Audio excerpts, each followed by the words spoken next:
ತಿರುಪತಿ ಗಿರಿವಾಸ ಶ್ರೀ ವೆಂಕಟೇಶನ ಭಕ್ತರೆಲ್ಲರೂ ಮೊದಲು ಬೆಟ್ಟದ ಕೆಳಗಿರುವ ತಿರುಚಾನೂರು ಪದ್ಮಾವತಿ ದೇವಿಯ ದರ್ಶನ ಮಾಡಿದ ನಂತರವೇ ತಿರುಮಲೆಯ ಶ್ರೀನಿವಾಸನ ದರ್ಶನವನ್ನು ಪಡೆಯುತ್ತಾರೆ. ಇದೇ ಸರಿಯಾದ ಕ್ರಮವಾಗಿದೆ. ಮೊದಲು ಲಕ್ಷ್ಮೀ, ಆಮೇಲೆ ಲಕ್ಷ್ಮೀರಮಣ. ಭಕ್ತರು ಲಕ್ಷ್ಮೀರಮಣ ಗೋವಿಂದ ಎಂದು ಜಯಘೋಷವನ್ನು ಹಾಕುವಾಗ ಮೊದಲು ಲಕ್ಷ್ಮಿಯೇ ಇರುತ್ತಾಳೆ. ಇರಲಿ, ಈಗ ಹೇಗಿದ್ದರೂ ವಿಷಯ ತಿಳಿಯಿತಲ್ಲ. ಮುಂದೆ ತಿರುಪತಿಗೆ ಭೇಟಿ ನೀಡುವ ಮೊದಲು ಸಾಧ್ಯವಾದರೆ ತಿರುಚಾನೂರು ಪದ್ಮಾವತಿ ದೇವಿಯ ದರ್ಶನ ಪಡೆದ ನಂತರ ಬೆಟ್ಟದ ಮೇಲಿನ ಶ್ರೀನಿವಾಸನ ದರ್ಶನವನ್ನು ಪಡೆಯಿರಿ. ಯಾವಾಗಲೂ ಮೊದಲು ತಾಯಿ, ನಂತರವೇ ತಂದೆ, ಸರಿಯಲ್ಲವೇ? ಈ ಭೂವೈಕುಂಠದ ಶ್ರೀನಿವಾಸನು ಯಾರು? ಆತನು ಮದುವೆ ಮಾಡಿಕೊಂಡ ಮಡದಿ ಪದ್ಮಾವತಿಯೂ ಯಾರು? ಮಹಾಲಕ್ಷ್ಮಿಯು ಶ್ರೀಮನ್ನಾರಾಯಣನ ಮೇಲೆ ಕೋಪಿಸಿಕೊಂಡು ಅವನನ್ನು ಬಿಟ್ಟು ಎಲ್ಲಿ ಹೋದಳು? ಶ್ರೀನಿವಾಸನಿಗೆ ಪದ್ಮಾವತಿ ಜೊತೆಗೆ ಮದುವೆ ಯಾಕಾಯಿತು? ಅವರ ಮದುವೆಯನ್ನು ನೋಡುವ ಆಸೆಯನ್ನು ಪಟ್ಟವರಾರು? ಇದೆಲ್ಲವನ್ನು ಇಂದು ಸ್ವಲ್ಪ ತಿಳಿಯೋಣವೇ? ಶ್ರೀನಿವಾಸನೆಂದರೆ ಕಲಿಯುಗದಲ್ಲಿ ಭಕ್ತರ ಉದ್ಧಾರಕ್ಕಾಗಿ ಭೂಮಿಗಿಳಿದು ಬಂದ ಶ್ರೀಮನ್ನಾರಾಯಣನ ಅವತಾರವೇ ಆಗಿದೆ. ಒಮ್ಮೆ ಭೂಲೋಕದಲ್ಲಿ ಮಹರ್ಷಿಗಳು, ಋಷಿಮುನಿಗಳೆಲ್ಲ ಸೇರಿಕೊಂಡು ಬಹಳ ದೊಡ್ಡ ಯಜ್ಞವನ್ನು ಮಾಡಿ ಅದರ ಅಗ್ರಪೂಜೆಯನ್ನು ಯಾರಿಗೆ ನೀಡುವುದೆಂದು ಯೋಚಿಸುತ್ತಿದ್ದರು. ಆಗ ತ್ರಿಮೂರ್ತಿಗಳಲ್ಲಿ ಯಾರು ಶ್ರೇಷ್ಠರು ಎಂದು ಪರೀಕ್ಷಿಸಬೇಕೆಂದು ನಾರದ ಸಹಿತ ಇತರ ಮುನಿಗಳ ಕೋರಿಕೆಯಂತೆ ಭೃಗು ಮಹರ್ಷಿಯು ದೇವಲೋಕಕ್ಕೆ ತೆರಳಿದನು. ಆದರೆ ತಮ್ಮಲ್ಲಿಗೆ ಬಂದಂತಹ ಭೃಗು ಮುನಿಯನ್ನು ಬ್ರಹ್ಮದೇವನಾಗಲಿ ಈಶ್ವರನಾಗಲಿ ಸ್ವಾಗತಿಸಿ ಗೌರವಿಸಲಿಲ್ಲ. ಅವರು ಅವರವರ ಕಾರ್ಯಗಳಲ್ಲಿ ಮಗ್ನರಾಗಿದ್ದರು. ಇದರಿಂದ ಕುಪಿತಗೊಂಡ ಭೃಗು ಮಹರ್ಷಿಯು ಅವರಿಗೆ ಶಾಪ ಹಾಕಿ ಅಲ್ಲಿಂದ ನೇರವಾಗಿ ವಿಷ್ಣುವಿನ ವೈಕುಂಠಕ್ಕೆ ಬಂದಾಗ ಅಲ್ಲಿ ಶ್ರೀಹರಿ ಕೂಡ ಯೋಗನಿದ್ದೆಯಲ್ಲಿದ್ದ ಕಾರಣ ಭೃಗು ಮುನಿಯ ಬರುವಿಕೆಯನ್ನು ಗಮನಿಸಲಿಲ್ಲ. ಮೊದಲೇ ಮೂಗಿನ ತುದಿಯಲ್ಲಿ ಕೋಪವಿರುವ ಭೃಗು ಮುನಿಯು ಕೋಪಾವೇಶಗೊಂಡು ಶೇಷಶಾಯಿಯಾಗಿದ್ದ ಶ್ರೀಹರಿಯ ವಕ್ಷಸ್ಥಳವನ್ನು ತನ್ನ ಕಾಲಿನಿಂದ ಒದ್ದು ಬಿಟ್ಟನು. ಈ ಪುರಾಣ ಕಥೆ ಎಲ್ಲರಿಗೂ ತಿಳಿದಿದೆಯಲ್ಲವೇ? ಲಕ್ಷ್ಮೀ ನಿವಾಸವಾಗಿದ್ದ ವಿಷ್ಣುವಿನ ಎದೆಗೆ ಮುನಿ ತನ್ನ ಪಾದದಿಂದ ಒದ್ದ ಕಾರಣ ಮಹಾಲಕ್ಷ್ಮೀ ದೇವಿಗೆ ಇದರಿಂದ ಬಹಳ ಸಂಕಟವಾಗಿ ಅವಮಾನವೆನಿಸಿತು. ಲಕ್ಷ್ಮೀ ದೇವಿಯು ಸಿಟ್ಟಿಗೆದ್ದು ತನ್ನನ್ನು ಮತ್ತು ತನ್ನ ಪತಿಯನ್ನು ಅವಮಾನ ಮಾಡಿದ ಜಾಗದಲ್ಲಿ ಇನ್ನು ತಾನಿರಲಾರೆನೆಂದು ಲಕ್ಷ್ಮೀರಮಣನೊಂದಿಗೆ ವಿರಸದ ಮಾತುಗಳನ್ನಾಡಿ ವೈಕುಂಠವನ್ನು ಶ್ರೀಮನ್ನಾರಾಯಣನನ್ನೂ ತೊರೆದು ದರೆಗಿಳಿದು ಬಂದಳು. ಕೋಪಗೊಂಡ ಸಿರಿದೇವಿಯು ಪಾತಾಳದಲ್ಲಿರುವ ಕಪಿಲಾರಣ್ಯದಲ್ಲಿ ನೆಲೆ ನಿಂತಳು. ಈ ಎಲ್ಲ ಘಟನೆಗಳು ನಡೆದದ್ದು ಕಲಿಯುಗದ ಆರಂಭ ಕಾಲದಲ್ಲಿ. ಇದೆಲ್ಲದರ ಕುರಿತು ಪುರಾಣಗಳಲ್ಲಿ ಉಲ್ಲೇಖವಿದೆ. ಭೂಮಿಯಲ್ಲಿ ಕೊಲ್ಲಾಸುರ ಮತ್ತು ಕರವೀರ ಮೊದಲಾದ ರಕ್ಕಸರ ಉಪಟಳವನ್ನು ಸಹಿಸಲಾಗದೆ ಅಗಸ್ತ್ಯನೇ ಮೊದಲಾದ ಮಹರ್ಷಿಗಳೆಲ್ಲರೂ ಸೇರಿಕೊಂಡು ಕಪಿಲಾರಣ್ಯಕ್ಕೆ ತೆರಳಿದರು. ಮಹಾಲಕ್ಷ್ಮೀ ದೇವಿಯಲ್ಲಿ ನಿವೇದನೆ ಮಾಡಿ ಭೂಮಿಗೆ ಬಂದು ದುಷ್ಟರ ಸಂಹಾರ ಮಾಡಬೇಕೆಂದು ಬೇಡಿಕೊಂಡರು. ಅವರೆಲ್ಲರ ಮಾತನ್ನು ಮನ್ನಿಸಿ ಮಹಾಲಕ್ಷ್ಮಿಯು ಭೂಮಿಗೆ ಬಂದು ಕೊಲ್ಲಾಸುರನನ್ನೂ ಕರವೀರನನ್ನೂ ವಧಿಸಿದಳು. ಶ್ರೀಹರಿಯ ಮೇಲೆ ಸಿಟ್ಟಾಗಿ ಬಂದಂತಹ ಮಹಾಲಕ್ಷ್ಮಿಯು ಕೊಲ್ಲಾಪುರದಲ್ಲಿ ನೆಲೆ ನಿಂತು ಕೊಲ್ಲಾಪುರವಾಸಿನಿ ಎನಿಸಿದಳು. ಇದಕ್ಕೆ ಕರವೀರಪುರ ಎಂದು ಕೂಡ ಹೇಳುತ್ತಾರೆ. ಈಗ ಮಹಾಲಕ್ಷ್ಮಿಯಿಂದ ಪರಿತ್ಯಕ್ತನಾದ ಮಹಾವಿಷ್ಣುವಿನ ಕತೆ ಏನಾಯಿತೆಂದು ನೋಡೋಣ. ಮಹಾಲಕ್ಷ್ಮಿ ಇಲ್ಲದೆ ನಾರಾಯಣನು ವ್ಯಾಕುಲಿತನಾಗಿ ಆಕೆಯನ್ನು ಅರಸುತ್ತಾ ವೈಕುಂಠವನ್ನು ತ್ಯಜಿಸಿ ಎಲ್ಲ ಲೋಕದಲ್ಲಿ ಹುಡುಕಿದನು. ಕೊನೆಗೆ ಭೂಮಿಗಿಳಿದು ಬಂದ ನಾರಾಯಣನು ಭೂಸ್ಪರ್ಶವಾಗುತ್ತಿದ್ದಂತೆಯೇ ಶ್ರೀನಿವಾಸನೆನಿಸಿದನು. ಶ್ರೀನಿವಾಸನಿಗೆ ದೇವಲೋಕದ ನೆನಪುಗಳ ವಿಸ್ಮರವಾಯಿತು. ಶ್ರೀನಿವಾಸನು ದೈವಾಂಶವಿರುವ ಮಾನವನಾದನು. ಇಲ್ಲಿ ಇನ್ನೊಂದು ವಿಚಾರವನ್ನು ಗಮನಿಸಬೇಕು. ದ್ವಾಪರ ಯುಗದಲ್ಲಿ ನಾರಾಯಣನು ಕೃಷ್ಣಾವತಾರವನ್ನೆತ್ತಿದ್ದನು. ಶ್ರೀಕೃಷ್ಣನಿಗೆ ಜನ್ಮ ನೀಡಿದವಳು ದೇವಕಿ ದೇವಿಯಾದರೂ ಕೂಡ ಆತನನ್ನು ಮುದ್ದಿನಿಂದ ಸಾಕಿ ಮಾತ್ರ ವಾತ್ಸಲ್ಯವನ್ನು ಧಾರೆ ಎರೆದು ಕೃಷ್ಣನ ಬಾಲಲೀಲ ವಿನೋದಗಳನ್ನು ಕಂಡು ಆನಂದಿಸಿದ ಯಶೋದೆಯೇ ಜಗತ್ತಿನ ಪಾಲಿಗೆ ಕೃಷ್ಣನ ಅಮ್ಮನಾಗಿದ್ದಳು. ಕೃಷ್ಣನು ಕಂಸನನ್ನು ಸಂಹಾರ ಮಾಡಲು ಮಥುರೆಗೆ ಹೋದ ನಂತರ ಆತನಿಗೆ ಯಶೋದೆಯ ಬಳಿಗೆ ಮರಳಿ ಬರಲಾಗಲೇ ಇಲ್ಲ. ತನ್ನ ಮುದ್ದಿನ ಮಗನ ಬರುವಿಕೆಗಾಗಿ ಕಾದು ಕಾದು ಬೇಸತ್ತು ವ್ಯಾಕುಲಳಾಗಿ ನೊಂದ ಮಾತೆ ಯಶೋದೆ ಆತನನ್ನು ಹುಡುಕಿಕೊಂಡು ಮಥುರೆಗೆ ಹೋದರೆ ಅದಾಗಲೇ ತನ್ನ ಕೃಷ್ಣನು ವಿವಾಹವಾದ ಸುದ್ದಿ ತಿಳಿದು ಯಶೋದೆಯು ಕಂಗಾಲಾಗುತ್ತಾಳೆ. ನಿನ್ನ ಮದುವೆಯನ್ನು ನೋಡಬೇಕೆಂದು ಎಷ್ಟೊಂದು ಆಸೆಪಟ್ಟಿದ್ದೆ ಮಗನೇ ಎಂದು ನೊಂದು ಮಗನಲ್ಲಿ ತನ್ನ ಸಂಕಟವನ್ನು ತೋಡಿಕೊಳ್ಳುತ್ತಾಳೆ.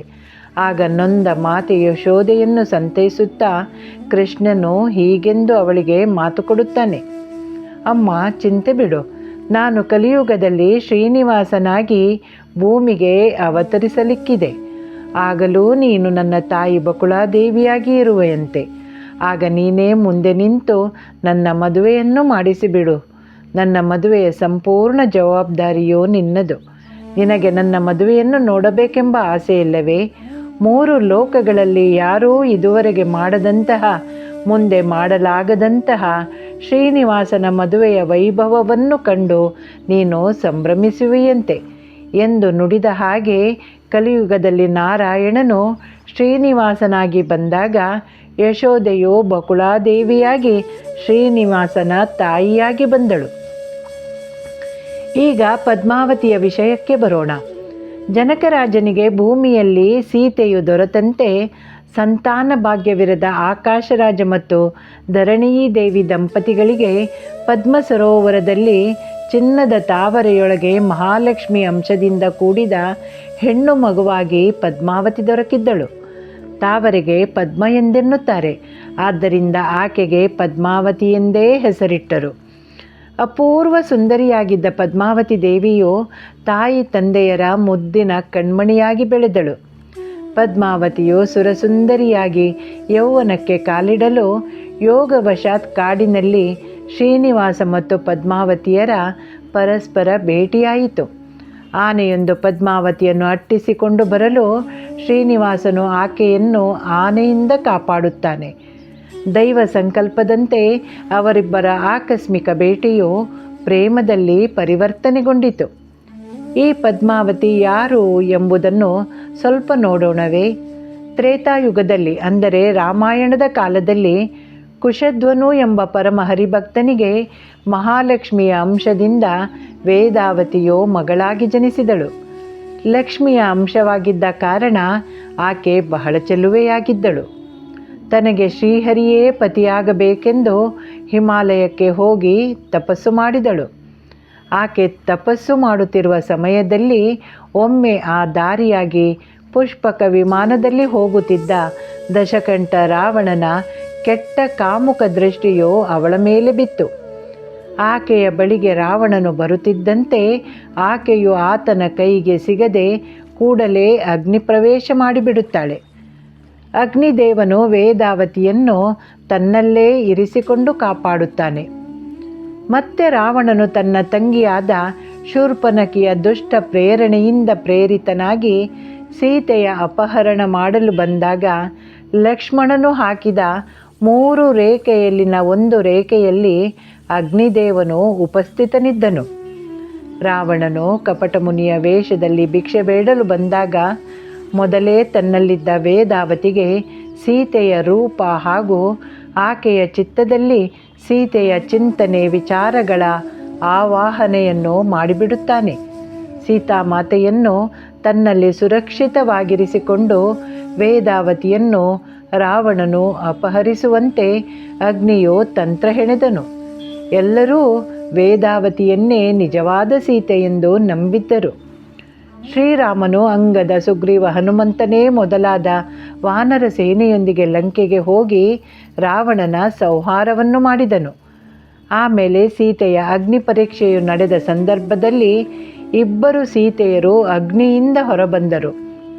ಆಗ ಅಗ್ನಿದೇವನು ಮಾಡಿದ ನಾಟಕವು, ವೇದಾವತಿ ಮಾಡಿದ ತ್ಯಾಗವು ಎಲ್ಲರಿಗೂ ತಿಳಿಯುತ್ತದೆ.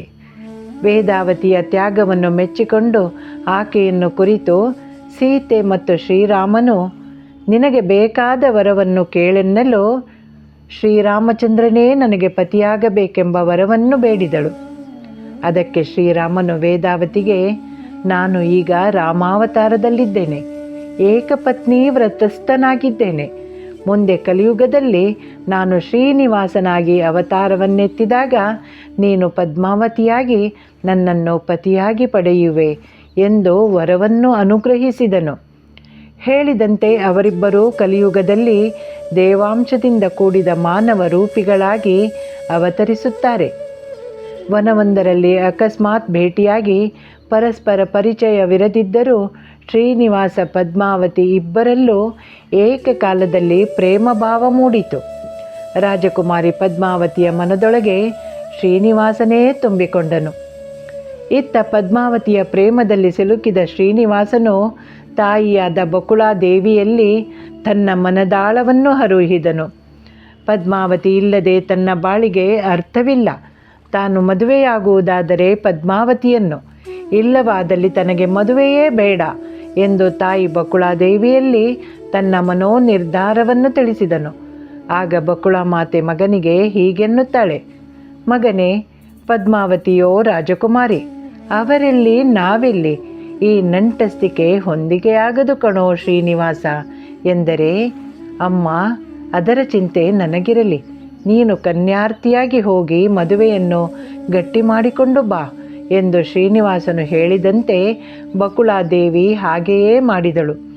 ಆಕಾಶರಾಜ ದಂಪತಿಗಳು ತಮ್ಮ ಮಗಳು ಪದ್ಮಾವತಿಯನ್ನು ಶ್ರೀನಿವಾಸನಿಗೆ ಕೊಟ್ಟು ಮದುವೆ ಮಾಡಲು ಸಂತೋಷದಿಂದ ಒಪ್ಪಿಕೊಂಡರು. ಇತ್ತ ಶ್ರೀನಿವಾಸನು ಮದುವೆಯ ತಯಾರಿಗಾಗಿ ಅಗರ್ಭ ಶ್ರೀಮಂತನಾಗಿದ್ದ ಕುಬೇರನ ಬಳಿಗೆ ಹೋಗಿ ಕನ್ಯಾಶುಲ್ಕ ನೀಡಲು ಹಾಗೂ ಮದುವೆಯ ವೆಚ್ಚಕ್ಕಾಗಿ ಸಾಲವನ್ನು ಕೇಳಿದನು. ಇದಕ್ಕೆ ಕುಬೇರನು ಬ್ರಹ್ಮ ಮತ್ತು ಈಶ್ವರನನ್ನು ಸಾಕ್ಷಿ ಮಾಡಿಟ್ಟುಕೊಂಡು ಸಾಲ ಕೊಡುವುದಾಗಿ ಹೇಳಲು ಶ್ರೀನಿವಾಸನು ಆ ಷರತ್ತಿಗೆ ತನ್ನ ಒಪ್ಪಿಗೆಯನ್ನು ಸೂಚಿಸಿದನು. ಕಲಿಯುಗದ ಅಂತ್ಯದವರೆಗೂ ತೆಗೆದುಕೊಂಡು ಸಾಲದ ಬಡ್ಡಿ ಮಾತ್ರ ಪಾವತಿಯಾಗುವುದು, ಅಸಲಿ ಹಣದ ಲೆಕ್ಕವು ಬಾಕಿಯೇ ಇರುವುದು ಎಂದು ಹೇಳಿ ಬ್ರಹ್ಮ ಮತ್ತು ಈಶ್ವರನನ್ನು ಸಾಕ್ಷಿ ಮಾಡಿಕೊಂಡು ಕಲ್ಯಾಣೋತ್ಸವಕ್ಕೆ ಕುಬೇರನು ಶ್ರೀನಿವಾಸನಿಗೆ ಸಾಲ ನೀಡಿದನು. ಶ್ರೀನಿವಾಸನ ಸಾಲವನ್ನು ತೀರಿಸಲು ಇಂದಿಗೂ ಶ್ರೀನಿವಾಸನ ಭಕ್ತರು ಹುಂಡಿಗೆ ಹಾಕಿದ ಹಣದಲ್ಲಿ ಶ್ರೀನಿವಾಸನು ಪ್ರತಿ ವರುಷ ತಪ್ಪದೆ ಸಾಲದ ಬಡ್ಡಿಯನ್ನು ಕುಬೇರನಿಗೆಂದು ಸಮುದ್ರಕ್ಕೆ ಸಮರ್ಪಿಸುತ್ತಾನೆ.